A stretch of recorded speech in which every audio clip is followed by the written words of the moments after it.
Hello, I'm Farron, and Hytale recently added 500 new blocks to the game in Update 4. So I'm going to show you how I would use some of them to make a factory. I'm joined by Lorelei, who helps me build with time lapses, and I've selected a nice little flat patch of grass in Zone 1. So this time, let's dive straight into a time lapse to build the foundation of the factory.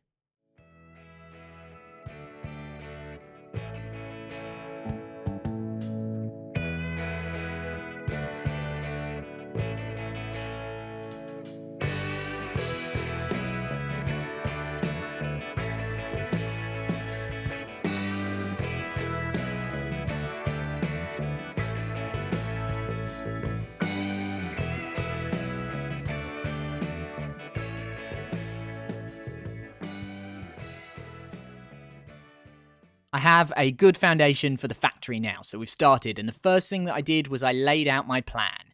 I've got here some ledgestone cobble, and it looks like the closest thing to bricks that we have in Hytale at the moment. I've got a floor of stone, and above the floor I've gone 12 bricks up with the ledgestone to get to the height that I want this main area. And this main area is going to be the main factory floor. Off from this, I've got 3 stacks here that are going to be like chimney stacks. And then over on this side, I've kind of got like a cargo unloading area. There's going to be a train on this part of the build, and it's going to have a big crane from the building, and it's going to lift cargo into this area, which can then be used in the factory. The back areas are going to be for like admin stuff, like a manager's office, and maybe some storage, because on this side, we also have a road, and I want some kind of steampunk car or truck in this area that can unload goods into the factory from the back. These metal parts are going to be some kind of vat or container for liquids, maybe for like heating things up. I don't know, something that looks nice and steampunky. And with all of my builds, I like to try and tell a story. So in this one, I'm trying to tell the story of crystal fertilizer. This is brand new in Update 4, and so I wanted to see if I could make this factory seem kind of logical. Now, it will never be perfectly logical because we don't have the tech yet to be able to do proper conveyor belts and proper systems, but I want the story of the internal parts of the factory to say that we're like processing crystals and processing organic matter into fertilizer and then mixing them together and creating this crystal fertilizer and this crystallized dirt. So now you know how the build is going to work and what's going on. All that's left is to build everything up and start doing detailing on the sides of the walls and seeing where the structures will go. So that's what we're going to do in the next time lapses.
After doing time lapses of building up all the sides and a little bit of the roof of this thing, you can see that I've made a mess. It's been a bit difficult to work this out. I've never built in this style before, so I was just messing around with things. And partway through the building in those time lapses, I basically decided to focus mainly on the shape and to not worry too much about my block choices. Although saying that, I'm basically going to have to do a whole pass around the structure once more and fix everything. Because we've got a good start here, we've got a good idea of something that's vaguely factory in shape, but we don't know what blocks to use. I'm not sure I like these roofs. I'm not sure all the different colors of metals work together. So we've got to fix it. We've got to go around and find blocks that are cohesive and work together in a unified color palette. And I might also change some of these details here. So things like this, where this brick pattern, initially I based this off of what you see on some real buildings where they have these kinds of brick details. But in Hytale, doing it single block, it just makes it too big. I think this just makes the structure look too chunky and made out of blocks. And I don't really want that. So I'm going to have to find a way to change the details around the corners and see how that works.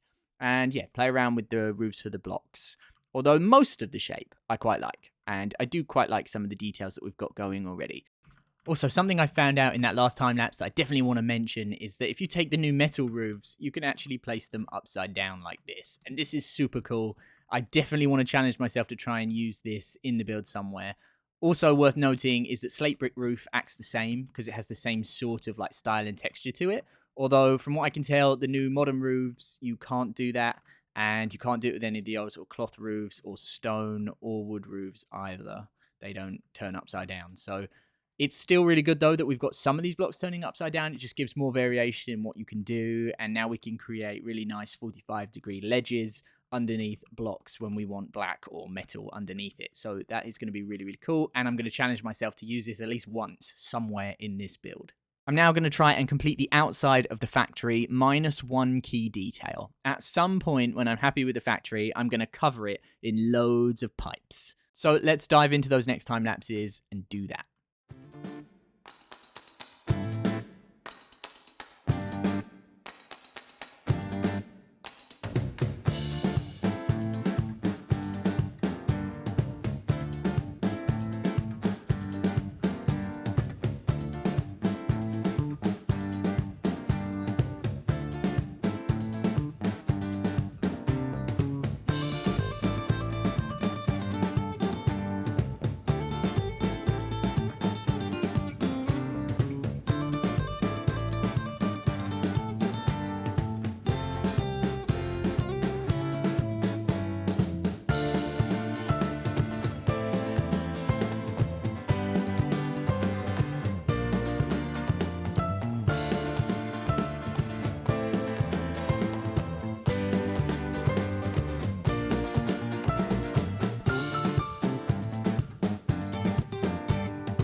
I think I'm a lot happier with the exterior of this now. I've got a bit more of a cohesive scheme going on. We've got some good details. We've got some neutral coloured roofs, and we've even got a splash of this lovely orange copper colour, and that's really going to help bring some life to the build.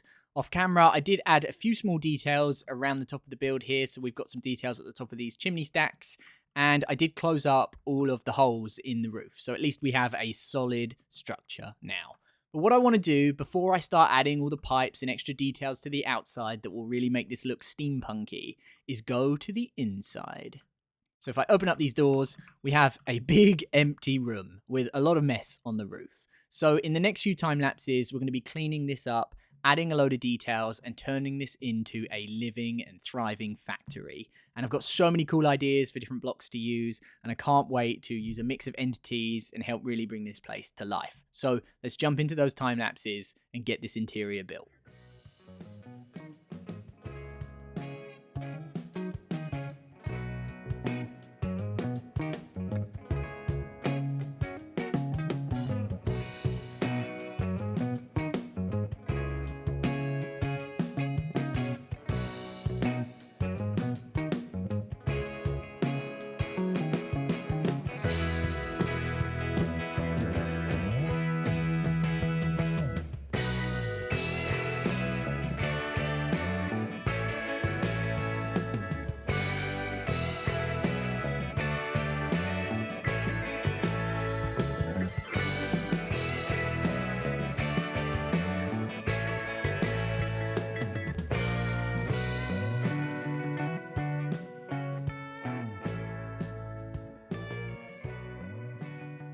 In the last few time lapses, I was neatening up the inside of the factory. Not a very exciting job, but quite important for making this whole thing look presentable. At the very end, you'll have seen I've started to mock up the various different machines that are going to go into this thing, and we're going to need to pipe all kinds of stuff to them and away from them. I've even got a little conveyor belt design that I've started. This is just basically a basalt cobble roof that's flat, and then we've got some pillars underneath it, and that can help take things to all the various machines. And we've got things that look like, I guess, crushing wheels. So we've got 4 bits of pipe here together that make a kind of circle, and we're going to have various vats and containers that will basically store a load of stuff. The chimneys are going to need to do extraction of all the nasty fumes and things, so we'll get pipes going into those, and we're going to need some form of generator somewhere to give the whole thing power.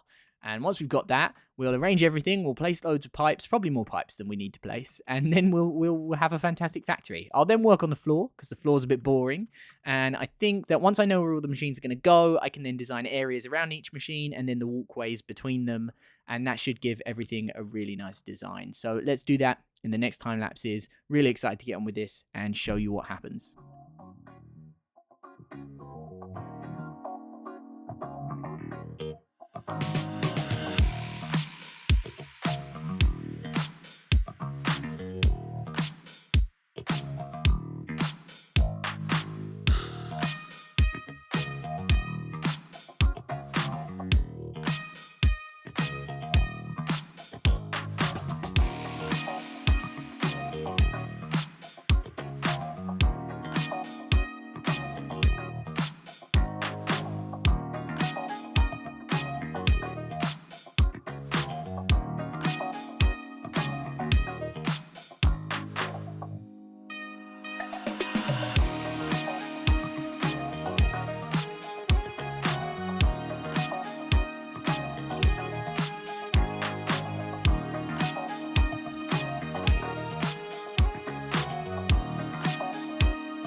So those time lapses were all dedicated to working towards the interior, and I've now finished the whole interior. I finished a load of it off camera, doing some extra blocks and details all around, and I really love it. It's actually turned out way better than I thought it would. So now we have to make the outside look as good as I think the inside looks. So we're going to work on the train area, the road and the car area, and all the details around the whole build, like adding loads of pipes and this front area where it's looking kind of boring.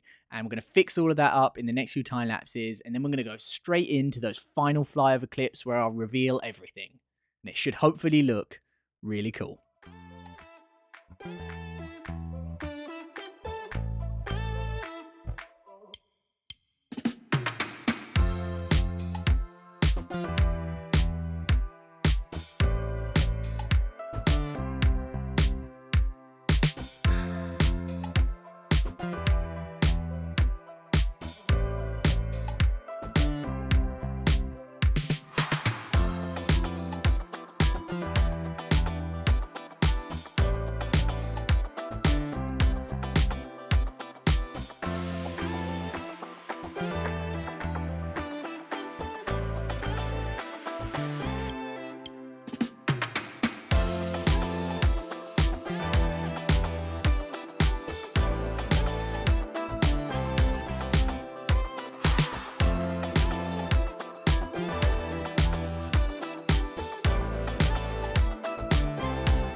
And now it's time for a walkthrough tour of the build. And we're going to start in the truck outside. And there's even a little seat in the truck so you can actually sit in it. Building trucks in block games is kind of tricky, but I think I've made a fun little design here. And we've even got wheels that I've made out of 4 corner pipes. The truck has a bed at the back for cargo. And there are even street lamps here on the road, which look really cool. Lorelei, shall we continue and go around the build now? Oh, thanks for the cauliflower. Here at the front of the build, we have benches, lampposts, and planters with sunflowers. And the front of the build, I added some pipework details, a small awning, and you can see here at the front, we've got some pipes around this container here, and I think this container contains either water or coolant that gets pumped around to the machines. Let's enter the build now. And here, we've got a great view of the factory. I love this picture here, and I might use this as my thumbnail. At the front here, we've got some stuff for gear. So this is maybe where you can store shoes when you come in. And this is maybe where you can store jackets and maybe hats or something like that. Here we've got conveyor belts going above and all kinds of pipes. And let me briefly just explain to you how the factory works. These 3 bronze containers here are basically fertilizer with crystals, and crystal. So crystal goes into that one. Fertilizer goes into that one. They meet in the middle and they produce the crystallized fertilizer, which goes into these rail carts. I'll go to the other bits of the factory as we go around, but here in the middle is the generator, and all of these orange copper pipes, they're for transferring power around the whole factory. If we move around here, then we can see that there's more conveyor belts and things, and we get to a cargo area for loading and unloading the train. So we've got crystals over there and barrels and crates over here. And we've got a platform outside where we've got more storage. And then it leads to the train. And the train has a lift, which can be, brought up and down and moved in and out. I even tried to hint at it with a rail there so that you can move the cargo to and from the train. On the train itself, there are doors to go through to different carts. And there is even a front carriage that pulls the whole thing. And in here, we have a small interior where you can load some coal into the fire for the steam engine. If we get off the train and go back into the factory now, we can head towards the back area where there's more cargo storage. Oh, and first, I should just point out that there's an unloading area here for crystal fertilizer, and there's a stop and start for the rail carts so that you can get them to stop while you unload. There are also some storage boxes. I like these new storage boxes in the latest update. They're really cool, and they add a little bit to the build in the corner there that was otherwise empty. The back of the build has a kitchen for staff, so this is where staff can eat their lunch and cook things, and, it just adds a nice bit of detail. Over here, we have a cargo area with a sort of shutter door for the trucks unloading, and we've even got a chain to open and close that. There's a lift at the back that can take up barrels and crates and crystals to the next floor, and if we head up to the next floor now, then you can see there are some workbenches around here, and we have a notice board with some of those new poster blocks. Over here, we have another workshop area for a few of the other things. I imagined that because there's so much metal work in this factory, having a blacksmith around would probably be a good idea to fix any metal pipes that break. Up here's a small office for a sub-manager, and then basically we can go up to the top where there's a small storage room, and out here there's a balcony that you can walk around as well. And down the stairs, we get out to the catwalk in the factory. And from the catwalk, you can see all of the pipes overhead for all the extraction and for pumping all the water and coolant around. Over here, we have an area with a bit of storage for throwing things into the hoppers and the vats. So this is a big hopper for all the organic matter. Everything goes in here, goes along the conveyor belt, all the way to the crusher over there to be turned into fertilizer. For this side, we have like a crystal cutting thing. So this kind of structure is a blade that I've tried to make out of fences, and it will chop the crystals up into little shards that then get transferred into the container over there that holds all the crystals. I imagine they get heated in there and turned into like liquid crystals to infuse the soil. And you get a really nice look from the catwalk here to see the whole factory floor and everything that's going on. And there's so much detail here. It just is a real feast for the eyes. Going up to the final place in the build, we have the owner or the main manager's office. And Lorelei's in here doing paperwork sometimes. She loves to pretend that she owns the factory. We've got loads of reading and books as if these are all the accounts or, reports or incidents or whatever else goes on in the factory. And there's even a small crystal collection here. the owner likes to show off all the various colours of crystal that they've got over time. And here we are at the end of the video. This build doesn't use all the new blocks in one single build, but it does use a good number of the new blocks, and I hope it inspires you to think up wonderful ways to use these blocks in your own builds.